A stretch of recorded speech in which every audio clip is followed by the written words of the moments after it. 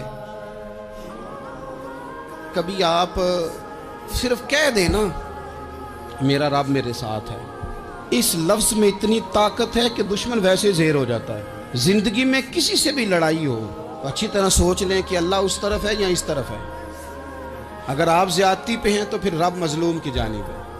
اگر اللہ کی مدد آپ کے ساتھ ہے تو دنیا کی کوئی طاقت آپ کو گرا نہیں سکتی، اور اگر آپ مظلوم کے مقابلے میں ظالم بن کے آپ کھڑے ہو گئے ہیں اور آپ نے رویہ وہ اختیار کیا ہے کہ جس میں مدد نہیں آئے گی، تو پھر یاد رکھ لیں کہ آپ کوئی بھی ہیں، کہاں بھی ہیں، آپ کمزور ہیں۔